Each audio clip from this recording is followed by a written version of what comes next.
राष्ट्रपती द्रौपदी मुर्मू यांचं fighter jet राफेलमधून उड्डाण. हरियाणातील अंबाला हवाई दल तळावरून मुर्मूंची आकाश झेप. राष्ट्रपतींनी यापूर्वी सुखोई 30 या लढाऊ विमानातून केलं होतं उड्डाण. आंदोलनस्थळी बैठक ही मागणी मान्य नाही. मंत्री बावनकुळेंनी आंदोलकांना थेट सुनावलं. कडूंना अटक करण्याची इच्छा नाही. मंत्री बावनकुळेंची स्पष्ट भूमिका. बच्चू कडू यांचा दुपारपासून महाराष्ट्रभर चक्का जाम. नागपुरात बच्चू कडूंचे समर्थक एकवटले. भटक्या कुत्र्यांबाबत सर्वोच्च न्यायालयानं सरकारांना दमच भरला. तातडीनं प्रतिज्ञापत्र द्या, अन्यथा खुली सुनावणी करू. भटक्या कुत्र्यांविरोधात तक्रारीची दखल गंभीर घेतली.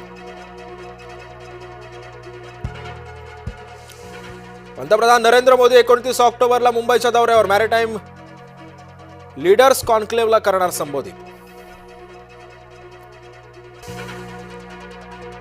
कल्याण रेल्वे स्थानकावर महिलांमध्ये जोरदार हाणामारी. ट्रेनमध्ये चढण्यावरून महिलांमध्ये झाला वाद.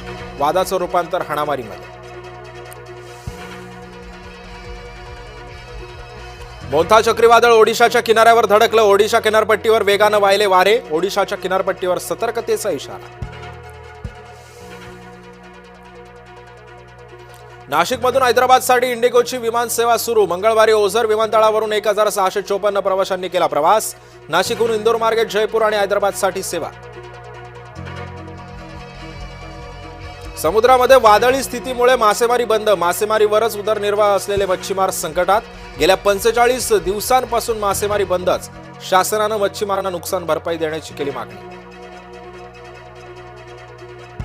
पनीर खाताय, सावधान व्हा. रिक्षातून भेसळयुक्त पनीरची वाहतूक. पोलिसांनी केलेल्या कारवाईमधून 134 किलोचं पनीर जप्त. एकूण 28,140 रुपये किमतीचा मुद्देमालही केला जप्त.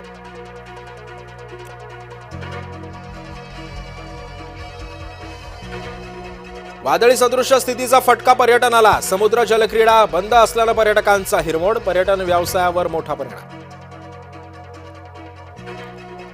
मुख्यमंत्री फडणवीसांच्या गृहमंत्री पदाविरोधात एकजूट. महाराष्ट्राला दुसरा गृहमंत्री हवाय. मवियाची मागणी. अमरावती महानगरपालिकेचा भोंगळ कारभार. सुमारे 511 बांगलादेशी रोहिंग्यांना दिली बेकायदा जन्म प्रमाणपत्र. फलटण महिला डॉक्टरची डायरी पोलिसांनी केली जप्त. डायरीच्या कामामध्ये नोंदींसह दबावाचाही उल्लेख. तर पोलीस अधीक्षक तुषार दोशी यांची माहिती. मुंबईमध्ये 10 नोव्हेंबरपासून जनगणना पूर्वचाचणी सुरू होणार. 10 ते 30 नोव्हेंबर पर्यंत पहिल्या टप्प्याची पूर्वचाचणी. मोठा माओवादी नेता बंडी प्रकाशचं हैदराबाद पोलिसांसमोर आत्मसमर्पण. गेली 45 वर्ष माओवादी संघटनेमध्ये होता सक्रिय.